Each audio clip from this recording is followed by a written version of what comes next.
Dylan, Hayden. I know you're the lead anchor, and obviously this is your podcast, and Correct. people are here to see you, and Correct. you're the coolest. And I know all that, Good. but I was just wondering, we're coming up to 25 episodes, and I was wondering if I could maybe be the lead anchor for today. So it's fun. If not, it doesn't matter. It's fine. It was a joke. It was just joking. I thought, I'm just joking. Honestly, I thought for a minute that you actually wanted to. You know what? I think we should do it. Why not? Yeah, go on. Yeah. No, I was only being. Do you actually think? Let's find out, shall we? There's only one way to find out. Off you go, pal. Okay. Cheers, man.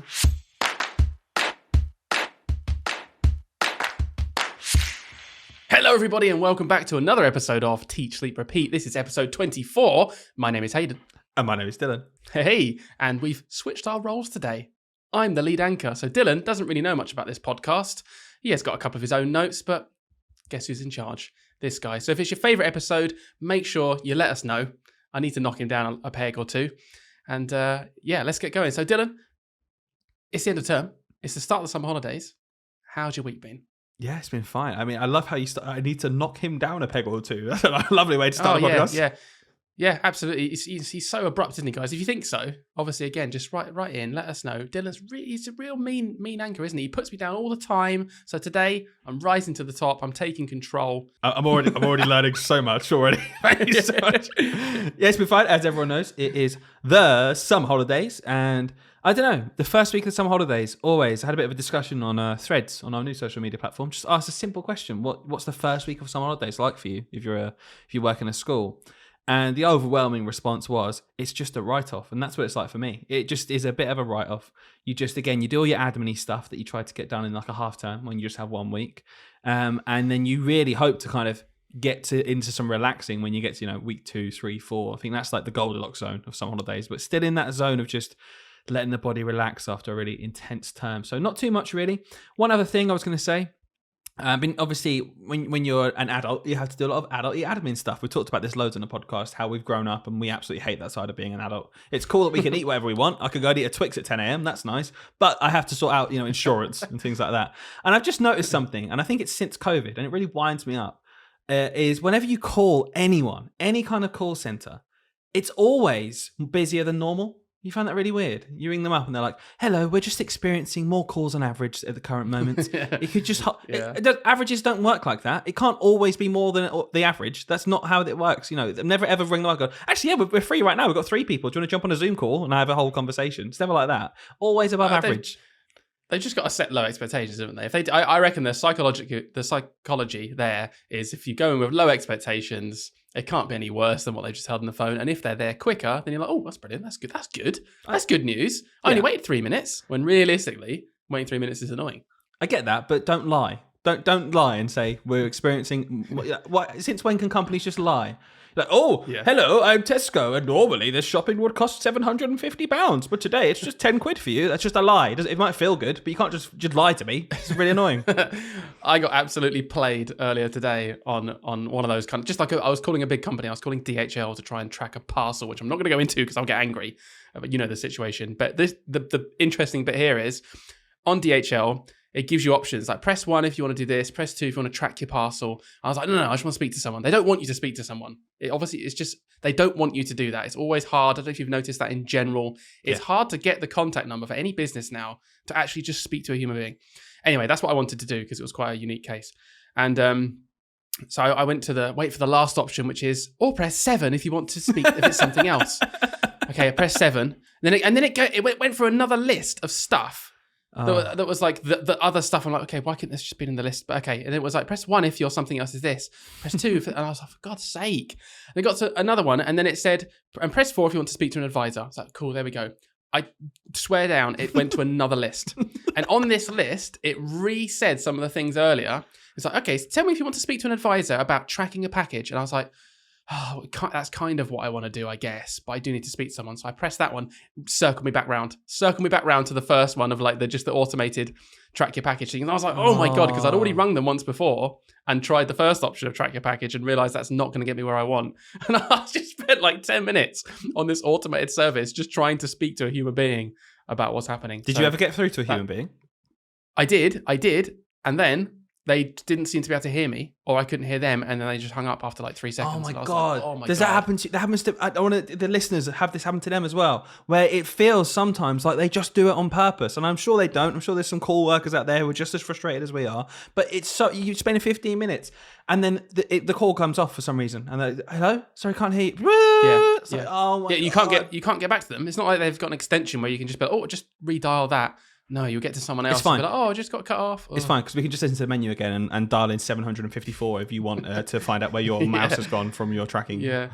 Yes. Oh God, I'm not even going to tell the story genuinely about the missing A computer mouse. Can I just That's for ask? another time. There's no wildlife being exchanged here. No, we should have left that for the imagination. But anyway, in general, so, that's been my week. The start of the summer holidays. For me, rest and reset, and then relax. I can't relax yet. I just coming off the end of the term. But how about you, Hayden? How was your week, pal? Oh yeah, it was exactly the same really as you in terms of like just that winding down, but not quite because I'm still getting some work done. But I've got a quick story from the end of the week. I saw my year sixes off last week because obviously it's a bit different for them. They're going to a new school and all that. But one thing happened that I want to see if this is the same for you because I've noticed this a lot in my career and I've never actually mentioned it before. But have you ever noticed that kids, like especially at the end of the year, might want to just make you something kind of like impromptu last minute. They just want to like make you a little card or draw you a little picture or something like that, or write you a note. And they're notoriously terrible at hiding it. Like you'll be walking around the classroom, and then as you're right over them like this, looking at that moment, they'll be like, "Oh, nothing," and I'm like, and then I always pretend that I haven't seen it. I don't know if you've ever been in that situation. No, I ruin it for them. I tell them I've seen it. It's rubbish. Don't bother. Don't finish it. Can you imagine?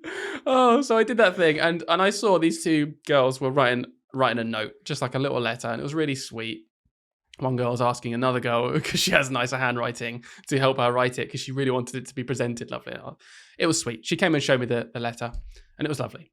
And then I saw the other girl, the one that helped her write it, so it wasn't actually from her. She then had a bit of paper, and I was thinking, okay, she's caught wind. She wants to do something now, because I've just given a nice bit of praise to this other kid. Like, we've had a nice moment.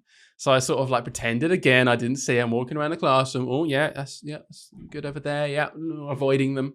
And then eventually they come over, fully anticipating a nice little note from this girl. And she comes up to me and she just produces me this picture. And again, if you're listening, we'll make sure this is on our Instagram. In fact, Dylan already posted this, but it's also on screen right now. And she just posted me this picture. Just gave me that folded up, as you can see from the creases. I'll keep the whole episode. Keep it there. The whole episode. Bit longer. It's okay. It's a much better in fact, view. I can probably line it up just over my head. Hang on. Yeah, it was perfect. There you go. There we are. That's me. Heyo. Can I just ask quickly? Is this? Have you by any chance been doing Frida Kahlo recently in class? Well, earlier in the year we did. Yeah. There you go. Funny enough. But it just gave me this. It looks like the love child of Frida Kahlo and Humpty Dumpty. It does. Is it what, me or the picture? It's the love child of Frida Kahlo, Humpty Dumpty, and you, and no one knows who the dad is. It's someone. So it was another case of lowering your expectations a bit because I thought it was going to be a nice note, and she just drew this hilarious picture of me, which I've kept, and it made me laugh quite a bit. I know you've shared it on our Instagram along with some other pictures that children have drawn. Another favourite of mine being the big yellow faced man. Check it out on our Instagram. So yeah, my week, it was a nice end of the school year week, I guess. The children were suitably upset, as they always are, bless them. But they'll be fine. It's part, it's part of a... We spoke about it, didn't we? Part of the journey. It's that, that idea of transition where it's our job to make sure that they feel those emotions of being sad, and, it's not nice to move on from somewhere, but hopefully also a good dose of excitement and anticipation, because it'll be good for them. Speaking of moving on, as the lead anchor, I'm now going to move us on to the next segment. Do you like how I did that? It was seamless. It was seamless. Yeah? Well done. Lived up to your expectations. No, bottom anchor. That's your name today. Brilliant. bottom anchor. What anchor? A bottom anchor. Sorry, I'm just going to come in there because I'm the bottom anchor. Bottom anchor to me sounds like an anchor doing its job. That's where an anchor should be. Where are you? I suppose so. Yeah. See what I'm talking about, guys. This is what he does. You know, I've got to bring him down a peg. I've got to bring him down. So Dylan and I last week at the end of once the kids had all gone home, basically on the Friday, we hosted a staff quiz. Something we like to do. We've been asked a few times to just put one on, just to try and bring everyone together. Because as you know, probably from your schools, after COVID particularly, it was, I don't know, people are just a bit more distant, right? It's harder to get people together. Everyone's working, you know, it's a job at the end of the day. People are working hard, they're going home. And our SLT just wanted us to come together and do something nice as a staff team. So we had a barbecue and then we put on a quiz. And Dylan, I want to go through because there were some funny moments in that quiz. And there was a particular round I've got in mind. And I'm sure you've guessed it already, Dylan. Not the guys at home, that would be weird. That the round I want to talk about is a family fortunes round that we did with our staff team. Dylan, could you give a little bit of context? Because it did kind of come from you, or at least someone gave you this idea, and just explain how the round worked. Yeah, sure. So 1 out of 2 of us actually put some work into this podcast, and I run all our social media. So I asked some people, I said, because we've done this quiz thing for a few years now, it's become a thing in our school. We tend to do 1 or 2 a year, Christmas or end of year. So it's become a thing, and the same people, again, we felt like it was drying up a bit, didn't we, Hayden? Like, although it's cool and it's funny, there's only so many times you can do the same kind of rounds with the same people, and we just wanted to spice it up a bit. So we just asked on social media, have you done an end of year quiz, you know, as a school, as a teacher, and some interesting quiz rounds? And there were so many cool ideas, but one that really jumped out was Family Fortunes. So anyone who's not seen Family Fortunes, it's a UK TV staple from the 90s. It's a game show where you simply do a survey of 100 people, and then you ask someone that question, and you need to try and find the most said answer. For example, it could be, name something you have in a full English breakfast. And then Hayden, you might say, sausages. Yeah, exactly. And it might say, okay, 26 people said sausage, and it's the second answer. But the aim is always to get the highest answer possible. Maybe bacon was like 38 or something. So that's Family Fortunes. But we actually said, okay, let's do it, but let's do it with real data. So we went out during our lunch times, during our break times, and we made slips of paper with 10, 12 questions on it.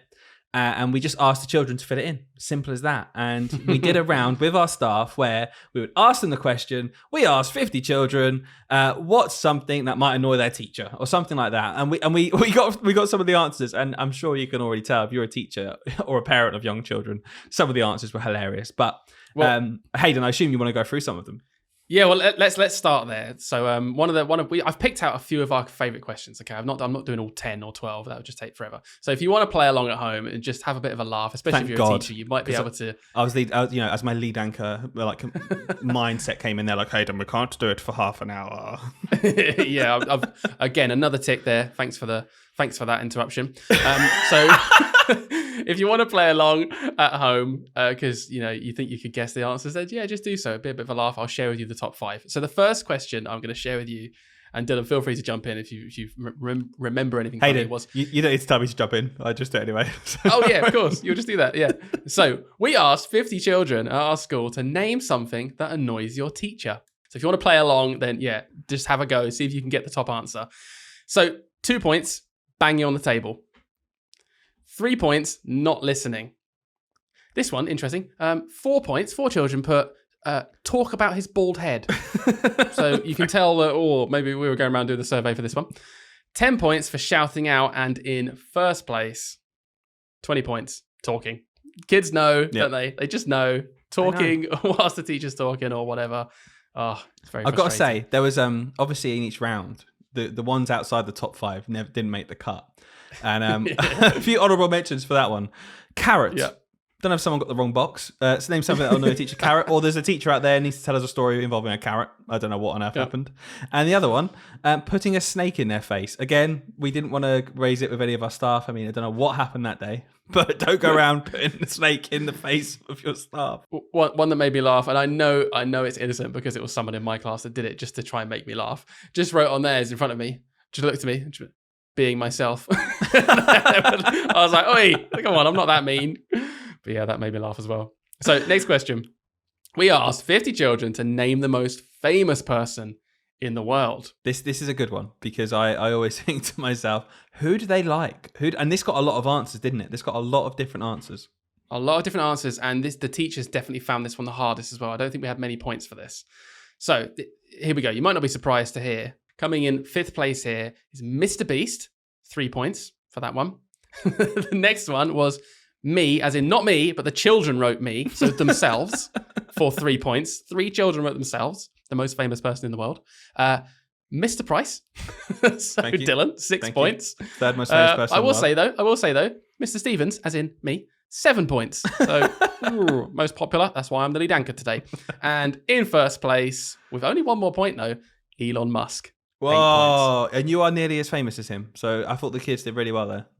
Yeah, Mr. Price, Mr. Stevens, Elon Musk, all 1 point between them. Pretty good. Hayden, I want to know, because there's so many answers. Were there any other funny responses? Oh, were there, Dylan? My favourite response to this, and it genuinely cracked me up to name the most famous person in the world, was, a child wrote this, the designated safeguarding leads.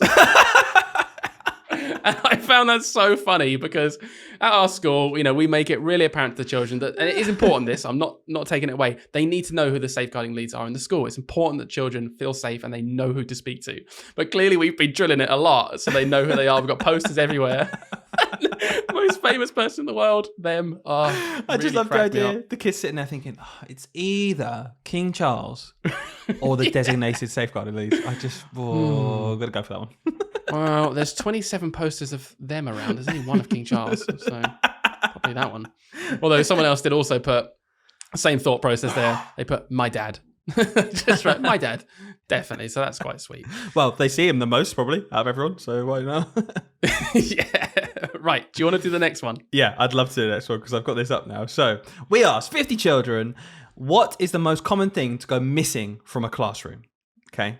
What is the most common thing to go missing from a classroom? And we had loads of answers to this one. In at number 5, Mr. Stevens' hair. Do you reckon? One child.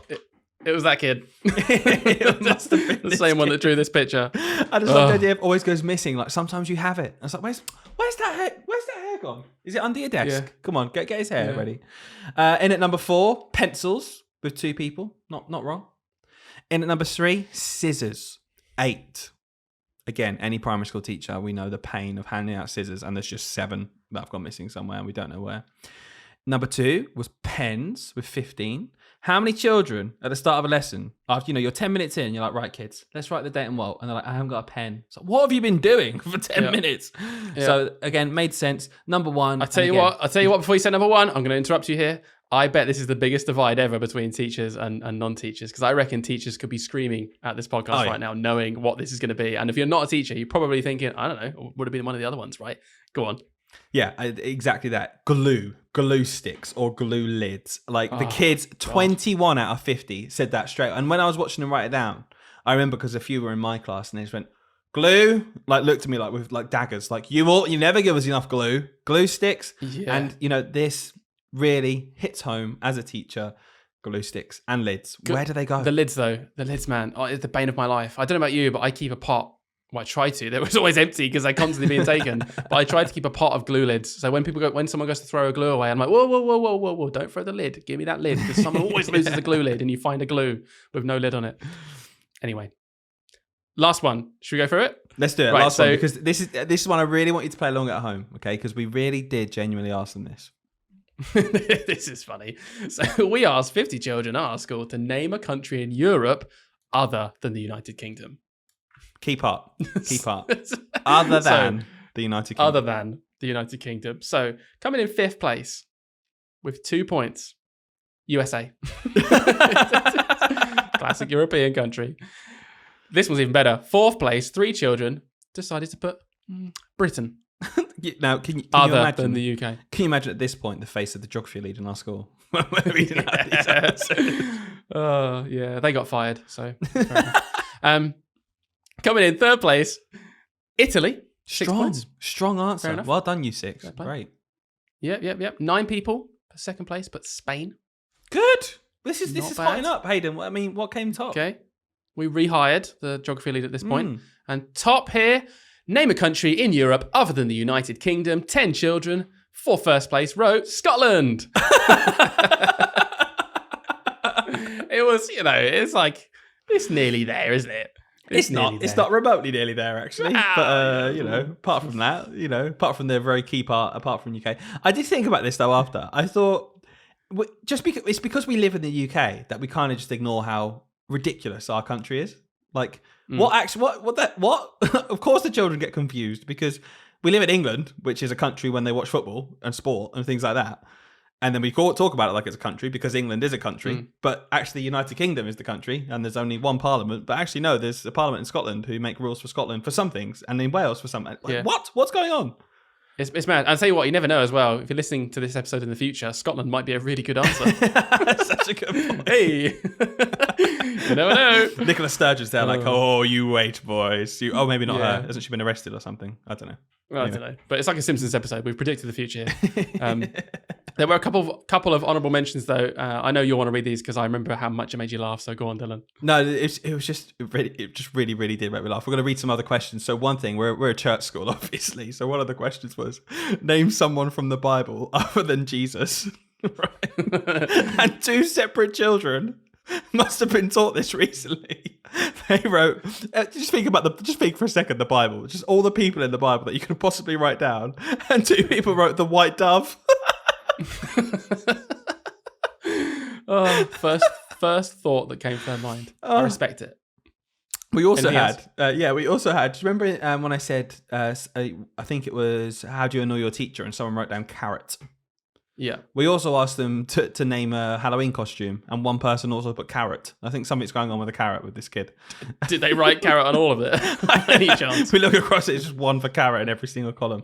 But there was one that really made me laugh, and I don't know why, because it was just so silly. But one of the questions was, name a word that rhymes with go. And someone wrote down, being nice. The top answer, by the way, was no. Like most children put no, right? It was like half the kids put that. It was literally half the children put no, and then nice. One kid's put being nice. Like it's not even a word. Like no, it's a phrase. And it didn't even answer any of the other questions, so it's not like they just wrote it in the wrong place. Wrong box. Oh, I've got one before you come back in, just because I never mentioned it and I just remembered it. It was name a country in Europe other than the UK. Someone wrote North Macedonia. I just thought it was so bizarre. Of all the countries they can afford, North Macedonia. But like unbelievably correct and like a really good answer. Yeah. It's like how did you not go to like Spain in your head first? But no, that was great. And I think there's just a couple other little things. Like we asked them what's their least favorite vegetable, and someone said a pear, and I was just like, cool, it's got a solid start. We've just exposed our school here, haven't we? Because we did have one question at the end, didn't we? Which was linked to that designated safeguarding leads, because we thought, we'll just ask them. Whilst we're asking the kids questions, we'll do like a kind of like a joke, but also a mini pupil voice, because we have had such a push lately to see if the children would be able to say and who they know to go to for safeguarding issues. And they all, bar like one or two, said exactly the right answer. So that was really impressive. Yeah. So, we're really impressed. Yeah, I was impressed, and I thought not only have you provided us with some really good entertainment here, but you've also actually shown us that you do listen to what we say as well. Yeah, the head teacher can go to sleep tonight, feeling okay about that. It's okay. Panic. Listen. The kids think that Scotland's in UK. It's fine as long as they know that I'm the designated safeguarding lead. Oh, yeah. Woo! Priorities, baby. Welcome back after the jingle. I am your host, Hayden, and I'm joined by Dylan today as well as the bottom anchor. Now, whilst I've got the attention, the limelight, Dylan, and you've been knocked down a few pegs. Sure. I just want to say to the viewers and listeners that Dylan's got a bit of a habit, right, with creating quizzes, and we've just obviously talked about one of our rounds, that if a round's not appropriate to him, which is based solely off whether he finds it hard or not, then it's gone. No, it's too hard. He's so confident with it, right? I'll suggest, too hard. People can't do this because he can't get it right? So we had this picture round that someone had sent him because he'd put a thing out on Threads, and it was a really good round, and I thought it was great, and I got maybe between me and Dylan, we got like half of them right. And because he didn't get them all right, he was like, it's too hard. I was thinking, but they'll be in teams of 7. They'll be, it's too hard. So we scrapped it. Genuinely, all right? And he replaced it with a homographs round. Really riveting homographs. If you don't know what homograph is, to you non-teachers out there, because obviously every teacher would know, right? We're not exposing anyone.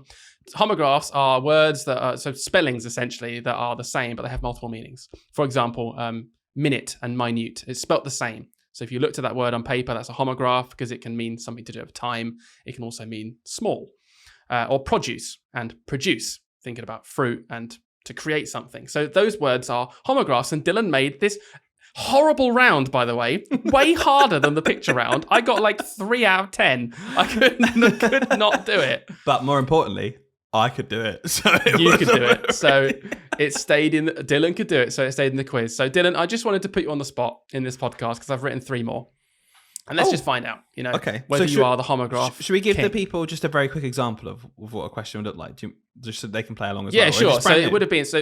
Yeah, this is brand new. So okay. I'll give an example using the words I just used. So what would happen on the bit of paper was you would see the words time and small, and they're your clues to try and work out what the homograph is. And you would come up with the answer minute or minute. Obviously written down, it would just be the same word.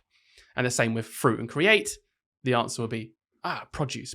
Can I just say that, the average score of the teams was like 8. Like they did do quite well. So, Yeah, all right. It was, but like I said, that was trickier to me than the picture round. No, because you can work these out. You can't work out a map. Like you either know what it's from or not. Here he goes again. Look, here he goes. Okay, sorry. I'm not the lead anchor. I'm sorry. Go on. No, you're lucky if I don't cut that out. Right, so onto the game. And again, feel free to play at home. Pause and have a go if you want. So, Dylan, 3 questions. Okay. I've got 2 words, exactly the same setup. What is the homograph? Okay. Let's see if you can do it. Okay. Bet you can't. First one, rip and cry. Tear. All right, there's a warm-up. I got that from Rip. Come on. Okay, all right, next one. Twist and injury. Oh, twist and injury. Okay, give me the next the one. answer as well. I forgot it. I'm sitting there trying to think what the answer was. We'll come back to that. You're trying to expose me. I literally forgot. I didn't write it down. Oh my god. Oh man, we'll have to work it out. This is brilliant. It's like I was funny. I was like not gonna know it, and then you don't know it either. I was really hoping you'd get it, so I could be like, yeah. I can't remember. You've not even made these. You just got these online. Right, okay. Right, so confident. Give me the next one. Give me the next one. All right, next one. Okay, you come back to twist and injury. We'll come back to. Okay. We'll work it out together. Yeah. Number 3. Thing, disagree. Oh, thing. Yeah. Oh, thing. Object, and object. And object. Yeah. So back to number 2. Okay, go on. Let's work this out between us, shall we? Twist and injury. Oh, is that injury? It's like sprain. Okay, sprain doesn't work, does it? No. You can tear a muscle. You can rip a muscle. Rip? Ooh. No. No. You could. Keep going. You don't know it, do you? You actually Keep going. Don't know I've completely forgotten. Synonym for twist.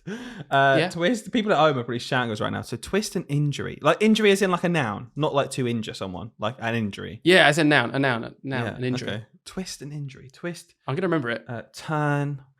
I remember it. I remember it. All right, that's good. I'm very grateful for that. Yeah. Okay. Do you want the answer? What do you think then? Give me a clue. Give me another clue. Another clue. I can't do we could just have the last half hour of the podcast be us sat in silence working it out, or you could give me a clue. Yeah. Or we could put a poll. No, we're not going to do a poll. I'm going to tell you right now because you wouldn't be able to cope. I'm just going to tell you the answer. Ready? Go on. Wound and wound. Oh, that's very good. Wound. That's very good. That is really good. Wow. That's really good. I was hoping you'd get 0 out of 3. Yeah, I was going to say, what are you hoping would come out of that? To be honest. Well, I wanted to show, again, I wanted to knock you down a peg. It's not working. I'm trying my hardest here. Listen, you're trying to knock down pegs. I'm hammering them in. I am climbing this ladder of pegs. It's not working, pal. You're twisting them in, giving me an injury on the way. Anyway. So later on in the podcast, we have got... Don't have this many jingles when I'm the lead anchor, do we? Dylan, you did that thing again? Where you don't have this many jingles when I'm the lead anchor. Well, I like to section up the content because what you do is you waffle. Yeah. You whiffle waffle, whatever you called it. So later on in the podcast, we have got some fan favourites. We've got our Toxic Schools section where I'm going to talk about some toxicity that's happened and we're going to out those schools and talk about them. And also a story from the classroom this week as well to hopefully make you guys laugh. Now, again, Dylan's not seen any of this because I'm the lead anchor today. However, I did want to talk about something, Dylan, and I know you've been a little bit reluctant to talk about it in the past, and maybe you can talk about why. Listen, don't bring up my medical history. Oh, I wasn't going to go there. But no, this is a topic in which you've been a bit like, I don't know whether to talk about it or not. Dylan has been on TV a few times before, but I want to talk about the time that you went on the Ultimate Quiz Show as we're talking about quiz shows, which is Who Wants to Be a Millionaire? Which is a show you have been on, 2021? Was it? 2022? No, filmed it in 2020 because it was the God. second show to come back from filming after COVID. Right. Do you know what the first show was? The first quiz question? I don't. So second show to film after COVID was Who Wants to Be a Millionaire? First show, another quiz show, a staple of British television that they were recording the same day. They'd recorded 2 days before, I think. Go on then. I have no idea. Wouldn't know what to guess. Countdown! Okay. Fair enough. Yeah, that's good. Your reaction was really, really not what I expected. Yeah, I don't know no, I why couldn't. you'd be excited by Countdown. I couldn't have cared less, Couldn't but get less. I tried to. Yeah. Oh, sorry. Let me re-react to that one. Do you want to do it again, mate? Go on, say it again. Okay, yeah. Do you know what the only other thing before Millionaire was? That was Countdown. Did I get it? Did I get it right? Yeah. Yeah, there you go. Oh, you reacted just like I thought you would. Okay, so anyway, I want to dive into it because it's cool. Like, you went on a really, really big show. Let's get the elephant out of the room because I know this is the bit. Hayden, that you don't want to talk about, right? I know this is it, right? The money. Because you won a decent sum of money. How much did you win? Yes. 125. What? And you're mentioning it. I can't believe you're talking about this. Don't do this to me. You know, you don't take your lead anchor role like this because you know my horrible anxieties around this. Go on then. Let's get this out first then. So why have you been quite reluctant to talk about this? Because you don't actually mention it very often, considering how cool it is that you went on this show and won loads of money. Come on, get it out there. Get your disclaimer in there. No, I've said it. It's always for I'm just horrendously awkward, like you like to point out in a recent podcast. Dylan's a bit awkward. It's like I'm a bit awkward anyway. I'm very vocal on on issues around poorer people in society and how I think the government's role is to help them and everyone's role is to support them as much as possible. And I can just see what some people will just make these links of hypocrisy in the fact that I've just got that ridiculous amount of money for doing literally nothing. And it just highlights how broken our whole system is, that I can go and sit in a chair for half an hour and earn, and this is the thing, when I worked out that I earned more after tax, because you don't get taxed on winnings. This is another crazy thing. You don't get taxed. It was tax free. So it's not like I got taxed on that 125 grand. 125 grand landed in my bank account. It was the most crazy notification on my phone. I remember. I would always say to people, I was in the staff room at school when it got transferred to me, and I was just flicking through. It had a message from Hayden. You need to update your Gmail account. £125,000. It was what is this? It was just so crazy. But you don't pay tax. And I remember one of the most ridiculous things that I remember thinking to myself was, I earned more from that half an hour in the chair than I had done from my first, I think, 6 years of teaching. Yeah. 6 whole years of teaching. And we talk about how grueling it is. It just shows how broken the system is, that, a company can just say, we'll make, half hour of telly. If this guy knows some questions, we'll give him 6 years worth of him doing a full-time job. And I just, it doesn't sit right with me. So no. Jokes aside, I don't actually like talking about it that much, but in context, it's fine. And I hate it when someone asks me how much I earn. I don't want to say it because I've seen it. Dirty. I've obviously been in your company when someone said, "Oh, they found out you on the show," and how much did you win? And I always watch you recoil into your body, and I get it because, and I will, I'll compliment you once in this thing. I guess you are generally horrible. No, I'm joking. You are generally really very aware of your surroundings, and I get it. You never want to come across like you're bragging. You hate bragging, and you hate people that brag. I know that. So for you, it's you feel like you're being hypocritical, but you did. At the end of the day, it's a game show. You went on the game show, which is pure chance anyway. Not everyone gets on the game show. We'll talk about that in a minute. And you won the money, and that's really, really cool. So there you go. You've got your disclaimer out there now. No one knows you're just on here to brag. But I want to ask you a few questions. Well, also, about it. You're in charge here. You've taken us down this road, so let's do it. Let's go. Yeah, exactly. I just thought it was a good link. We were talking about our quiz, and I was like, this is the time to mention you on TV because it is interesting. And I'm sure there's still stuff I probably don't know, even having spoke to you in the past. So I'm going to ask you a few questions about it. We'll just dive into it, give the viewers and listeners a bit more information. So first things first. I like this. Am I going to get a purple, thumbnail? No, you're not the guest. You're not the guest for this episode. Right. However, next week, I will say this, guys, tune in because we have got an awesome guest who you're going to love listening to. But back to this. How did you go from you, a nobody, sorry, let's get that in there. To getting on, arguably the biggest, the most sought after quiz show, I think I would say. How did that happen? it's you just got to know where to look. I think a lot of people, that's the number one question I get. How did you do it? First thing is knowing where to look. Like you literally just have to search on Google, ITV be on TV or BBC be on TV. They have their own like website, part of their website where it's just a page full of shows and you can just click on and literally apply. And it's just like filling in a form. You fill in the form, they often ask you for a picture.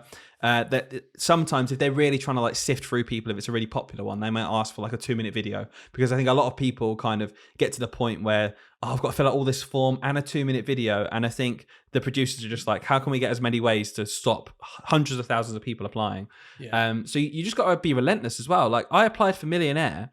I think it was my 6th time of applying when I actually got on the show.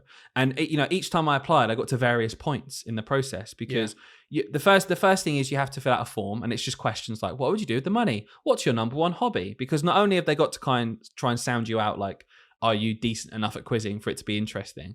They also want to see if you're like a personality that could get on with the telly. Because if you're not that, and you just come on, you're really wooden and you win loads of money, it's not good TV. Yeah, so it wasn't you've good got TV, to like... so... you proved that. You didn't want to watch a guy drink from his cup every 2 seconds. Can I just mention that real quick? We'll go back to the story. Yeah. There was a meme that appeared from this. So obviously all of Dylan's friends and family and that lot and people we knew at the time, it just emerged this amazing meme, because throughout the whole thing, and I'm presuming you were a bit nervous about being there, obviously. Oh, yeah, this is how it manifested, because I felt okay, but only when I watched it back and I saw what you're about to say did I think, oh, that's how that manifested my horrible nerves.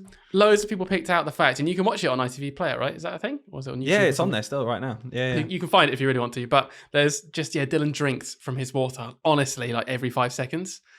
Clearly just a thing. It was like, oh yeah, next, mid-sentence, drinking from his glass of water, and people were just taking the mick, because obviously it looked a bit abnormal. But anyway, back to you, like I just want to ask that time period. How long was that of you applying? You said you applied like 6 times. Was that over a few years? So ever since the show came back. So the show has been back since I think like 2018, maybe 2019. Oh, okay. So they had I think they have like a season every like 6 months with Millionaire, roughly. But yeah, like 6, honestly, like 5 or 6 goes, and you get to varying points, because then if you pass the first test, you do an online quiz as well. So you have to answer questions online, and it's timed. And then if you pass that, you get a phone call interview where they'll talk to you a bit more, flesh out a bit more, actually hear you, like not a rehearsed answer you can just type out that anyone can do, and then ask you do another quiz that you've got to get a certain number of marks on the phone. Then you have to go to Zoom. So I did a Zoom call, which was the third hurdle, which was again another chat, but this time face to face, so you can see you like almost like on television, answer more questions. But then at that point they're asking you 32,000, 64,000, 125,000 questions to see like where you roughly stand in your general knowledge. Did you do well on that? So I got to that point on my like 4th or 5th application, but then did really badly. And like, I just kind of froze. I didn't know the answer to a few questions, and they said, oh, we'll be in touch if you're successful. And I wasn't. And I think a lot of people at that point might just think, oh, it's not for me. But I was like, no, this is the number one, my number one favorite quiz show. I'm just going to apply again. And then the next time I was fortunate where I'll always remember it, because the first question that they asked me on the Zoom call, and it really settled my nerves, was just a football question that I'd answered in a quiz like weeks beforehand. And I love football. And they were like, which was the last team to win the first division before it became the Premier League? And I was like, Leeds, it's Leeds. And as soon as I knew that, it just settled me down a bit. I was more calm and I answered the questions better. And and at that point, they ring you back and they say, you've been successful. Here are your provisional dates. Let's go. That's it. Yeah, and you got on. The crazy thing to me is like, even at that point, it's still not guaranteed, because you went through those like 4 or 5 rounds of like getting on. And then even when you get on the show, and I didn't really realize this because I just forgot about it, to be honest with you, from not watching it as much as you. I forget that when you're on the show, you still don't necessarily get a chance in the chair. Like, how many of you are there? 10? So very quickly, I'll just preface this with a stat, because it's really cool. It's to do with applying. They told me when I was there, the producers, that they had 40,000 applications. Okay. Cool. Just think about like 40,000. Like that's a lot of applications for a quiz show, where it's not like on telly where they say apply now. You just got to go and try and find it because it was like a new season. And 48 people got to appear in the show. Of the 48 people who got to appear in the show, she said they expect roughly, so not even exact, they expect roughly 16 to 20 people to actually have a go in the end. Wow. So the whole point is you're there with 6 other people when you do your show. Yeah. So there are 8 shows they casted for. 6 other people are there, and you've got to answer the fastest finger. And only if you are the fastest person to order something or answer a question, do you then get a chance to sit in the chair. And out of the 6, on average, 2 people per episode actually managed to actually play the game. And you were one of them, which was amazing. You were the first one on, weren't you? Yeah, so the first question, this is the thing. We'll talk about preparation later, I'm sure. I'll go into as much detail as you want. But with fastest finger, that was the one thing that I felt like I could practice. Yeah. Because it's very, if you watch the show, it's often very similar stuff, like put these 4 words in alphabetical order or put these 4 events in chronological order, because you're ordering stuff. There's only so many ways they can say it. And it just so happens that from when I was young and getting into quiz shows and stuff, I just loved maps. I've absorbed so many maps. I kind of roughly know where all the countries are in the world. I used to learn all of the capital cities.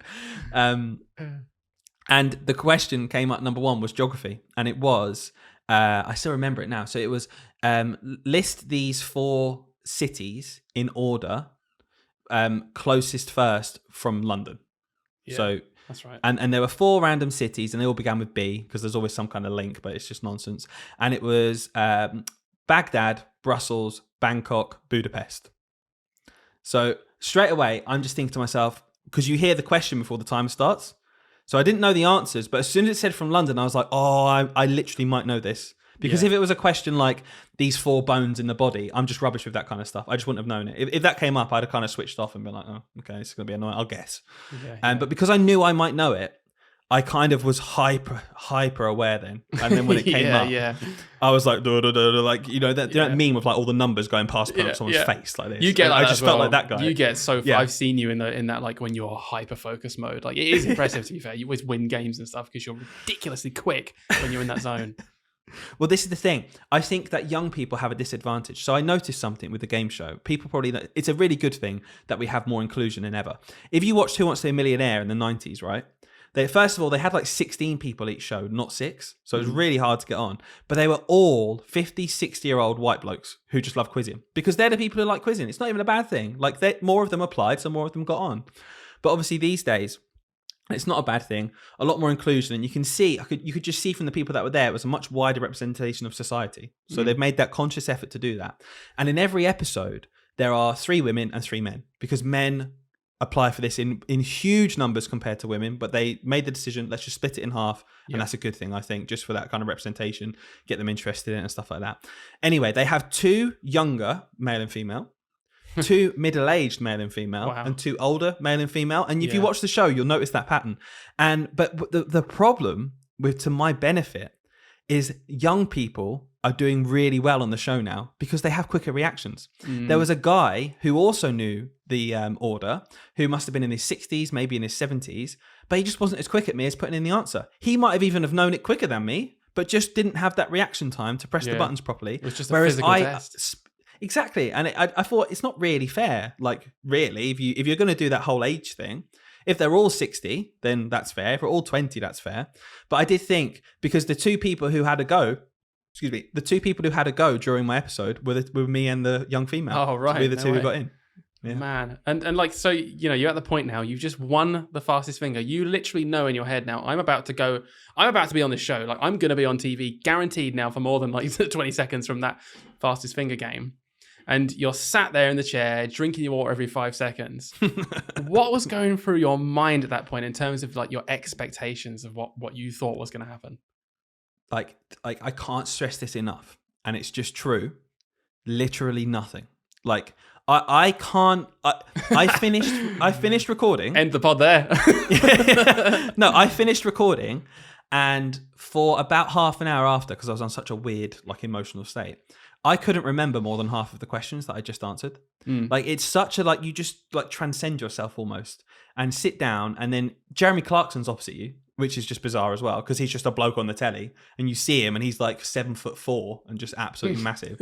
And it's just like, hello. And he's like, hello, Dylan. I'm like, hiya. And he was like, I didn't know what to expect from him, to be perfectly honest. He's the kind of guy where, he'll might bash teachers in a Daily Mail article, but say a funny joke on Top Gear, and he's like well liked or well hated, and he's hated, very polarizing. And I didn't really know what to expect from him, but he was the loveliest guy. Like, he was so nice. He came and talked to us all beforehand. I felt very at ease. He's got kind of a bit of our sense of humor. He didn't mind giving a bit of banter, but I don't mind taking it. So, like, we kind of got on in the end. And yeah, it's just like when you sit down. Sorry, to answer your question, is the only thing that was going through my head was enjoy it, take your time, Yeah. treat it like you're down the pub at a pub quiz. Yeah. Because I go to quizzes for fun. This is the ultimate quiz. This is the ultimate, like, I would pay money for this experience. You know, like you get like escape rooms and stuff. Yeah. I would pay like £100 for the experience of having Jeremy Clarkson read quiz questions to me on the Who Wants to Be a Millionaire set. I was like, I'm the luckiest guy in the world right now. I'm just going to enjoy it and do what I can do. Yeah, no, that's cool. And I remember you saying that beforehand as well. You were just really happy to be on the show. That's all you wanted. You weren't worried about how much you won or didn't win. So I guess it was just a huge bonus. So when you said like you had like half an hour after, where you obviously were just letting it all kick in, I guess, or letting it all sink in. I imagine you probably had a really special moment where you phoned someone and let them know. Who was that? Who was that special person that you sort of thought, I'm going to phone them up and let them know that I've just won 125 grand. Was there anyone that you did that for? Did I ring you in a bit of a fade? You did ring me as that special person that you wanted to tell. I've forgotten.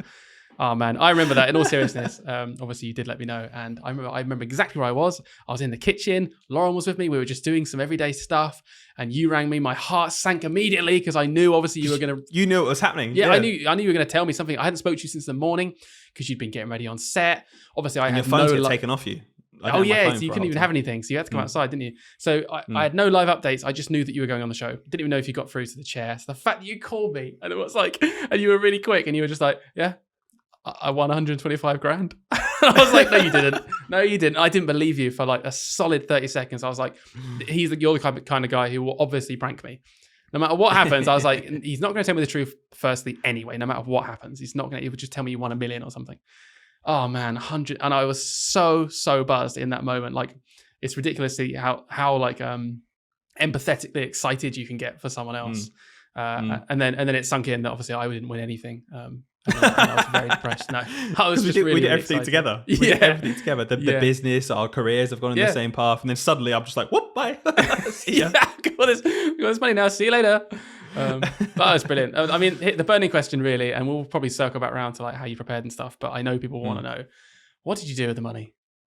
Oh, this is the other number one question I get. And it's just, here's me in a nutshell. My uncle summed this up. He kind of told me why I did this before I even realized, which is why I did it. And basically, I've still got about 80% of that money in my bank, right? So even when interest rates were nothing and you couldn't really get anything from it, I was just so obsessed with the idea of not wasting it and not being that idiot who just gets loads of money and then ends up spending 30 grand on something which he'll just forget forever. And it's not being clever.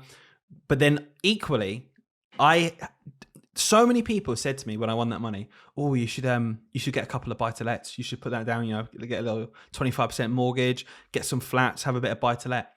And I couldn't have thought of anything worse to do with my life than become a landlord. And I know for some people, seriously though, because it would have been a very common way to make some money. And a lot of smart people investment. Fair enough if that's what you want to do. But the idea that I make money off someone else who can't afford their own house because they have to rent and I charge them money to live somewhere.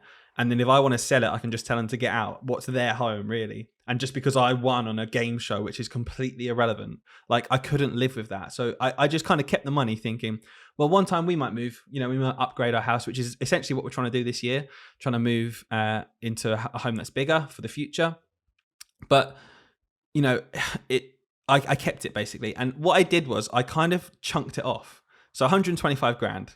I said to myself, I'm not going to touch 100 grand. I'm not going to touch it unless it's for a really specific reason. And the other 25 grand, I bought a new car, which I needed anyway. So I just got a nicer car than what I was going to get. I bought a brand new set of golf clubs because I love playing golf, but I'd only ever used hand-me-downs for like 8 years because I couldn't justify spending that money on golf sets. And I'm really bad at spending money. This is something else I learned as well. I know. Even when it's free and I've won it. That's what I know. Even when it's free and I've won it. Not that I'm stingy and stuff. I'm happy to, but like personally, I don't want to just spend money when I feel like I could save it. So yeah, basically not much. I say to the kids, I got an iPad because I did go to the shop and get myself an iPad because I was I remember it's been very useful. But what did your uncle say? You said your uncle was summed you up. Yeah. No, he said he basically summed it up because whenever I got asked, what did you do with the money? I was like, I kind of felt a bit embarrassed that I just kept it because it's not really an answer, is it? You either spend it or you invest it or, you don't just leave it in the bank and let it depreciate and stuff. Yeah. But his point was just like, it's just when you look back at like in terms of coming from a family with not loads and loads of money when I was younger. Like we come from up north. It was just my mum and my sister for a while. We by no means had loads of money. You know, we've moved houses, we've rented for a bit, we've lost a house, we've got this and that from youth. And the point they made was like, my uncle just said something along the lines of, well, that's why. Because you're always thinking of the worst case scenario. And I was like, yeah, I do. I actually always do think of the worst case scenario. So he was saying there's no situation, whilst you've got 100 grand in the bank, there's no situation that will rinse you, that will get you in the position where your life's horrendous. Because, for example, if the boiler explodes, I can immediately fix it. I've got all that money in the bank. Yeah. If the car breaks down, I can immediately fix it. I'm just not letting myself ever get to the point where even if an emergency happened and I could solve it, I'm at zero again. The point is you've got such a buffer because you don't want that to happen. And I was like, God, yeah, that is definitely the meta inside my head, which is cool. I've now all that money got me was security. It didn't get me things because I've not bought things with it. It just bought me complete security of all of those things potentially happening in the future. Yeah, it makes sense. It's a mindset you've grown up with, understandably, like most people do in the country anyway. And I can see it. You know, you can see if you had a different upbringing, like let's say like a really privileged upbringing where money was just nothing. You know, one of those kind of families where you just buy whatever you want, whenever you want, doesn't matter. Then I could understand that you might just be like, yeah, I'm just gonna splash it. I bought a 60 grand like Land Rover, and it's like I'll be like, okay, all right. Another question. You were obviously a teacher then, still are. How did your class react? Because obviously you were that teacher one day, and then you're on TV and doing Who Wants to Be a Millionaire. Yeah, they how you think they would. They absolutely loved it. Like it was one of the best things that I've done to just immediately be seen on the pedestal by the children and respected. Like it sounds ridiculous, but it helped me kind of build those bonds really, really quickly with my new kids, like later on, because we filmed it. We filmed it in the summer. It came out in like January, right? But it came out when the second lockdown of COVID happened, because I was gonna arrange like a watch party. Okay, so I was gonna like arrange this thing where we get friends round and we just watch it together, and we just like turn it into a reason to get together, basically when COVID was rife. But COVID lockdown actually came in, so we couldn't get together with anyone while we were watching it, and I just was sat on my phone getting messages and stuff, which was really cool. But it also meant that I didn't have my class in school. So at that point, we had bubbles of key worker children.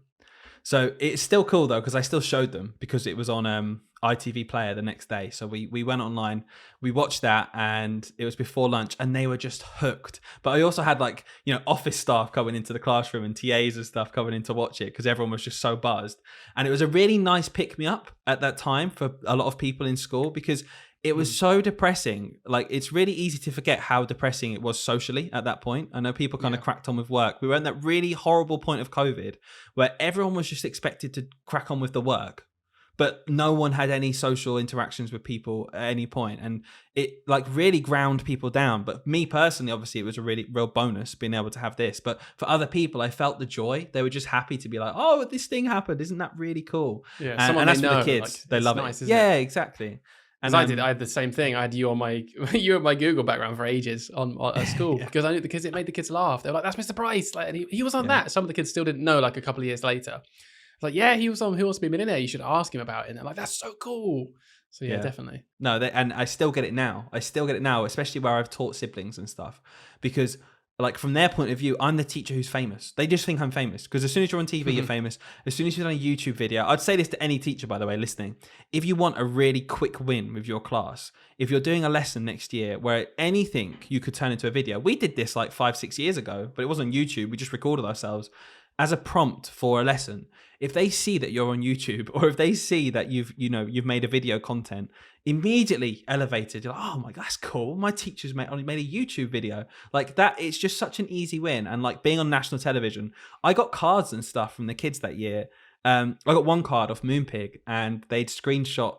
They'd taken a picture of their child sat in front of the TV on the floor, when they're looking up like that, of me on the screen, but their child there who was in my class. And I was like, I've still got that card. I remember it. That's so nice. I actually remember that picture as well. Yeah, I do. Oh, that's really so sweet. So I got one more question for you guys. We'll talk about this forever, I'm sure.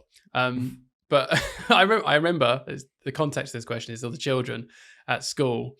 constantly asking you for stuff after. Do you remember when they were all like, "Oh my god, can you buy me a PlayStation? Are you gonna get me an Xbox? Can I have £1,000? Can I have this?" And obviously they're just messing around. The kids are just messing around, and it was funny. And you always humoured them. It was really nice. But did you get any of like those kind of messages or weird messages from actual people? You know how you expect when people go and win money, like people that win the lottery often have to be like safeguarded against scammers and people that just try to get to know them. Suddenly they're your best friends. Yeah. Did you have any of that? Well, link to that really quickly. Other than me. ITV actually said to go on the show, you have to sign up to 2 meetings with a psychologist. So I don't know if they were like kind of safeguarding people. And initially you had to say it because, and the whole thing about before I went on, it was with a psychologist saying, Jeremy can be quite, his banter, other people might find it offensive and it's going to go on national television and people will try and message you and people will react and it might be negative, it might be positive. And then once I'd won, they also wanted me to do another one just for the reasons you just said of, you've won a substantial amount of money. This might happen, just to see if you're mentally okay, basically, because they don't want to be seen to not have anything in place and then you go off the rails. So, but yeah, I got a lot of Facebook messages because obviously at the start of Millionaire, you do your little wave, little wave at the camera like that. And it says not only like your full name, but where you're from. And when I think about it more and more, I'm like, that's not really necessary, is it? Just like got my full name and where I'm from. Yeah. So immediately on Facebook, my message request inbox was like, just like full of stuff.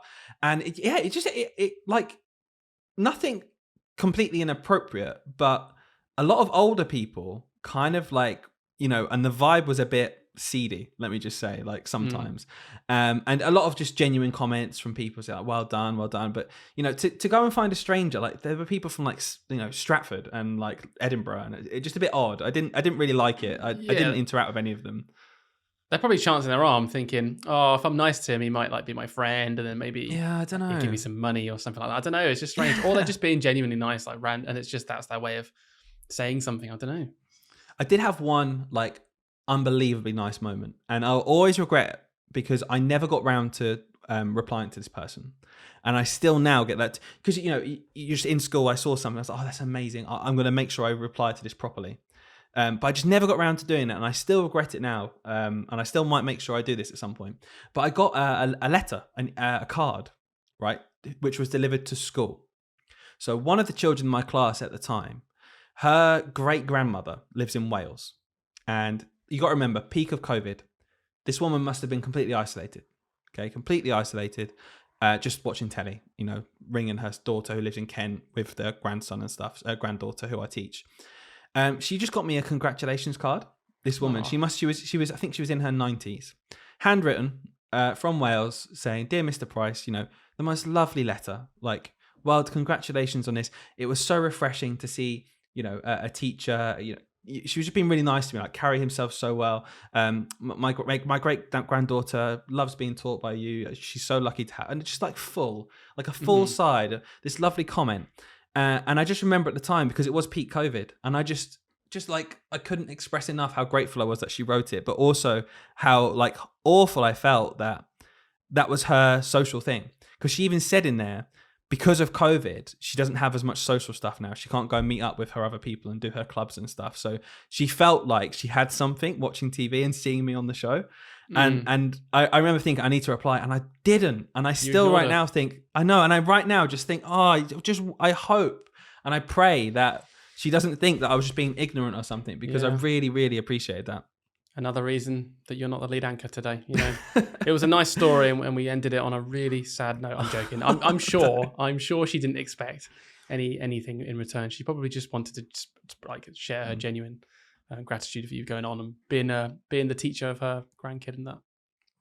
Yeah, I've got one other story because it's just quite funny. Because do you know, you said about how I rang you and I told you. Yeah. I didn't tell any of my family that I was even going on the show. Right, so they didn't even know I was going on the show. I drove to Manchester on my own because, again, COVID rules. I drove to Manchester on my own, stayed in a hotel room on my own, did the whole thing. Anyway, I told my sisters beforehand. I thought, what am I going to do? So I'd already been on the show and won the money. So I got back to my hotel room and I made a WhatsApp group with my sisters. Okay, so I made and I told them, because I wanted to surprise my parents on a call. And I said to my sisters, listen, I've just been on Who Wants to Be a Millionaire. And they were like, what? Like initial shock already. And I was like, yeah. I just when I was Millionaire, I won £16,000. And they were like, what? 16 grand? Like, I can't believe it. That's amazing. Because my whole thing was, I was going to tell them, have the shock. And then they're like, wow, you won 16 grand. Then we watch it together and I go past 16 grand and they're like, what's going on? And like every kind of steps, like more and more. Yeah. So I managed to, I said to them, right, I'm going to ring now. You all need to answer at the same time. We'll do a group WhatsApp video call. Did it. Parents came on the call. I was like, all right, guys. And I was telling them they had to pretend to be shocked, obviously. I was like, yeah, I've just wanted to show you something. And I just showed them a piece of paper that said, congratulations on being on Who Wants to Be Millionaire. You have won. And I'd folded it where it said how much. Yeah. And my parents were like, what? Dylan? And I went, no, seriously. And then I showed them the hotel room. And I showed them, you could see Old Trafford out of my window, the Manchester United's training ground, Man United's football pitch. So they're like, Dylan, what? And I was like, yeah. I won 16 grand. And my mum's there. My mum's like crying. She's like, Dylan, you won 16 grand. But I'm there like buzzing with excitement. Like, and I was like, yeah, not really though. I won 125 grand. I just couldn't stop it. I couldn't even keep it for that much longer. No. I was like, I was going to do this whole elaborate thing. Turns out it was lockdown anyway, so we couldn't have watched it together. But I had to wait 7 months for the money. I was about to say, it was a long time anyway, wasn't it? There's no way you would have waited that long and not been able to tell them. So I'm sure it was. How did they react when you said the bigger amount? Oh, they were just like, it was really funny because they'd reacted to 16 grand, which is obviously a lot of money. Like in a way where I thought, well, there's nothing extra they've got, so I might as well just tell them. And they just carried on. They were like, and I just got messages the rest of the night going, I don't believe it. I still don't believe it. Yeah, it's actually $1 million. Oh my God. Well, no, I'm just kidding. I really wanted to try. Yeah. I did spend a good chunk of time convincing people that I got to $1 million instead. And I was like, why am I doing this? This is not good. Yeah, you did it to me. You were like, I remember you trying to convince me that you just had me on the whole time. And there was a minute where I was like, did he? He's pulling that prank on me. But you didn't. Amazing. Well, it was really interesting to hear your story. If anyone's got any more questions, write them in. I'm sure Dylan will be happy to let you know. I'll ignore them. Just like I ignored that 90-year-old woman. Oh, God's sake. Anyway, time for another jingle, I think. We're going to move on now to a section that we've loved doing in the past. But it's been a few episodes. That was another jingle, Dylan. You heard it here. Jingle number 4, 5. Who knows? If you know how many, let me know. Toxic schools. One of my favourite segments. Haven't done it in a while. We like rinsing people for being horrible in school. Absolutely. So let's do that. I've got a few things. I've just, as always, been scouring the internet, scouring forums and all those sorts of things. And I look for anonymous posts or people just saying things. And I think that would be interesting to share. So here's my first one. I read a post today. And by the way, this is from like the last 2 days. This stuff happens all the time. It's ridiculous. So I saw someone saying that they're feeling broken and sad at the moment. And they were crying in a car park whilst writing this post. I thought, crikey, here we go. Because they've been off school quite a bit recently with hospital appointments because they are suspected of having cancer, so having biopsies. So a horrible, horrible thing, right? And she was told that the sample that they took, they needed to get another one. And her school have already got her on a written warning for having too much time out of school. And now she is more scared about coming out of school to go back to the hospital to go for like a horrible process than she is actually the horrible process. She's like scared about what her school are going to do, and she was asking for advice on whether she's going to get fired for having more hospital appointments or not. I read this whole thing. I was thinking, oh my God, this is horrendous. This is horrible. How could this have been twisted? Yeah, I don't know. I can't really add it. I don't think anyone with a soul. Like anyone with any who's on the other side of this debate, like it must just be the people in charge of the school. I don't get it. Like I know there are procedures and stuff, but even if you have to be, let's say for example, right, that you're absent quite a bit because of this, because of a genuinely horrible circumstance, right? But for whatever reason, because we're not in SLT, so I feel sometimes we're a bit, maybe we're being a bit obnoxious because we don't actually know what needs to go on. But maybe it does need to be documented, right? That a certain employee has missed a lot of time simply just to keep the books straight and sort out pay and stuff like that. All right. So maybe that's the thing that needs to happen. The problem here is the fact that she feels that way about having to continue to receive treatment for a potentially life-threatening disease. Yep. it straight away puts the blame on the people running the system, because no matter whether you have to do this or not, whether you have to write someone up, whether you have to give them a warning for whatever reason, if you're doing it in a way which provokes this outcome from the person, then you're unhinged. There's something wrong with the process. What on earth are you doing? Like, how can it get to that point? Do you not know what's happening? You have like no personal human touch whatsoever to be able to think, I'm going to go and put my arm around her and say, listen, we need to put this through the system, because obviously you've been off and we need to make sure you get your sick pay and whatever it is, but we're here for you. You know, I hope everything goes well. If it doesn't, just let us know and we'll sort it out.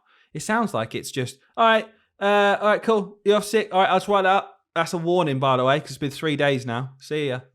Yeah, I don't get it. Maybe there's more to it. You know, maybe every story has got two sides. I get that. Maybe there's more that we don't understand. But the idea, like you said, the crux is this person is more scared about telling their school that they've got to go and have a second biopsy than they are to have the second biopsy. I feel like you said, a life-threatening condition. It just, I don't know, it got my back up when I read it, and I thought I'd share it with you just to get yours up too. I've got another one, a second one. Someone else, literally a few more posts down, like a day ago, said they're worried at the moment that they're being penalised by their school for going on maternity leave. Like, just already that's enough, isn't it, right? So they came back at the end of the summer term. Very, very classic thing to do, completely in your right, and I encourage doing it. Come back on the last day of school and get paid for summer. There's not many other perks in this job. Do it, and you'll be working over summer anyway, because we all do. So let's not pretend we're not. Anyway, so they came back at the end of summer and they were given like tons of planning to do over the summer. Way more as sort of like a penance for, well, you've come back after summer and you've been off for a year.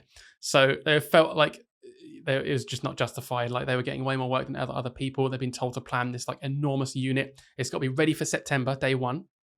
But they didn't explicitly say you've got to do it in the summer. They just did that classic thing of like, oh, it's got to be ready for September. Make sure you get that done. Heavily implied that, well, obviously I've got to do that in my summer holidays then. So they're basically just annoyed that they feel like they're clearly taking action against her because she took maternity leave. So that's nice. I wouldn't do it. I wouldn't do it. And I know the likelihood of this person listening. But these are the moments, right? And I've said this a few times, where we have, as a staff, as a profession, decided to strike, right? Because of paying conditions. To me, at a lower threshold than that is when we stop doing this stuff for people who take advantage of us. So if we've decided to strike, that means we've also have to have decided to put our foot down in these situations and just say no. And what I would do is I would just go and find out amongst the team how much planning there is distributed, because it has to be even. It doesn't matter what's happened beforehand. You're back at work on the last day of the summer term. Everyone else is working on the last day of the summer term. From then on, everything has to be equally split. And if something has to be done by the 1st of September, then it needs to have been shared before the last day of summer term. Because what's essentially happening at that point is, forget the maternity thing, if someone said to me on the last day of summer term, by the way, brand new planning needed, starting in September the 1st, you need to do this whole unit for me, please. I would genuinely say, I'd do it if there was more warning. But if they're saying on the last day, and then, well, we're not directing you, obviously, because we can't direct you in your holidays, but it needs to be done for September the 1st. Like, how often does that happen in schools? You know, we're not directing you. We're not directing you. It just needs to get done. Cool, when? Yeah. I'm not going to say when. I'm not going to say when, because that would be me directing your time, but you've got to get it done. Yeah, I think there's like a little bit of a misconception, isn't there, between like what director time can mean. I'm not directing you when to do it. You could do it whenever you want. That's the problem. It's no. It doesn't. You don't have to tell me when to do it. Like their point would be, I'm not telling you to do it on a Sunday or a Tuesday or a Monday. I'm not directing your time at all. It just needs to be done. The problem is you're still implying that it has to be done in that time, and none of which you can direct in any way. So you're directing some of that time. You're just not saying exactly when. It just can't be done. So yeah, I would agree. My advice to that person would be absolutely don't do it. Do what you feel is necessary. We all do a little bit of work over summer. I get it. We have to just be ready for September. But there is a limit. There is a limit. And if someone's taking advantage of you or trying to penalise you for taking maternity leave, a statutory right, I'm not going to go there. But speaking of maternity leave, if you haven't listened to our episode with Sophie Bartlett, episode 19, 15, something like somewhere. that. We know our episodes. Do go back and listen to it, because if you're thinking of going on maternity leave at some point or you're on it now, really good listen, because she talks about shared parental leave and just generally your rights and how, let's not be walked over as a profession. You know, take what you are entitled to. Absolutely. And don't feel bad about it. So that's my toxic stories, Dylan. I'm sorry to get you riled up after such a nice story about you. on Who Wants to Be a Millionaire. Listen, I've been stripped of my lead anchor role, and I still managed to talk more than anyone this episode. So I'm happy. Yeah, I know. You probably talked more than me than ever in an episode before. That's because you're the guest. I'm just saying. Yeah, you made me your guest here, so this is that's true. That's true. Well, look, the episode as always is getting on, so I'm going to finish with a stories from the classroom, just a funny story, lighthearted, just to cheer everybody up, and hopefully cheer you up as well after those little toxic stories. Oh, thank you. Right, so this has been written in. I'm going to read it off my screen here, and you can react as you will. This person said, I listened to one of your episodes where Hayden said that every teacher farts in the classroom and walks away. I did say that back in one of the earlier episodes. It's true, by the way. Well, he's right. We all do it. I do it. However, I have taken it one step further. During my second year of teaching, I had a particularly gassy stomach after a heavy night out the night before. In brackets, I was young. I couldn't do this now. Definitely also true, by the way. There's no way you'd catch me going out past about 8 p.m. on a school night. Mid-teaching and walking around the classroom, I decided to let out a silent but deadly whopper. Knowing how many times I'd got away with this before, I was confident in my abilities to drop, run, and just watch the chaos unfold. However, I learned that day the good old lesson of never push a fart out. I think we know what's coming. No. I'm sure you've guessed what happens next. I followed through. Mid-lesson. Who's written this down? Oh, mate, it's brilliant. I had to make up an excuse for a nearby TA to come in the room and take over whilst I waddled to the toilet. And nowadays, I think twice before letting it rip. Thank you for plucking up the courage. I won't read your name. I won't read your name or your location. You're not a millionaire. Wait a minute. It says Hayden Stevens. That's weird. Yeah. Oh, there was nothing actually written there. That was from my memory. It wasn't. I'm just gonna put a disclaimer out there. You know what though? It is good though. I must say, no matter because that story scarred me a little bit because like that's just disgusting. But whenever we get stories in from people, they always just seem to be on another level. I don't know who these people are who are writing into us because I've not seen this one. I don't know how you got that story, but if you have a story, I think what we're going to have to do, Hayden, is set up kind of an anonymous link. Because when people email us, we still see who it is, obviously. We know the name. So I think it puts people off sometimes. Maybe we just create some kind of completely anonymous link. And then you can send us your stories in and be as crude as you want. That sounds like a good plan. And hopefully we'll get plenty more like this to share. But don't be embarrassed, guys. Your chances are you're going to tell a story and someone out there listening is going to be like, yep. Happened to me. Maybe not this one, but maybe not. Well, you never know. God, I can't believe that someone wrote that into us. We're not your therapist, love. Okay, we're not the people to solve this problem for you. If you can think you can go out and lie out and do that in the class, we're not the guys. I don't know who you think we are. We are the guys. Keep writing them in. We are the guys. This is our therapy session, and we're here to say. Well done. We're proud of you. It made us. It made a funny moment for us. Yeah. Maybe don't do it again.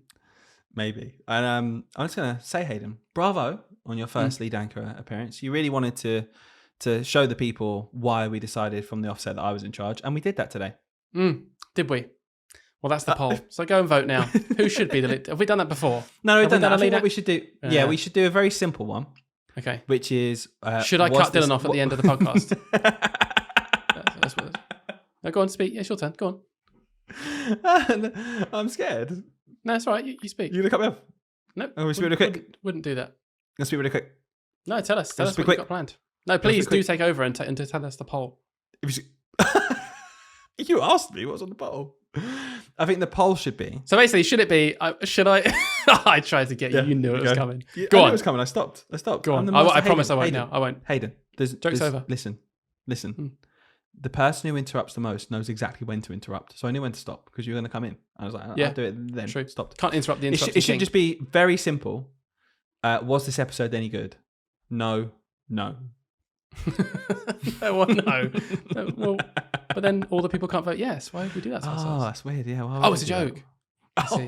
It's the banter. It's the banter. Listen, we're going to end it. If you want more jokes and more silly school banter, and you want to learn more about schools and more about us and more about Dylan and how he interrupts me and people pooing themselves at school, then tune in to another episode. Dylan, did you want to say anything before we go?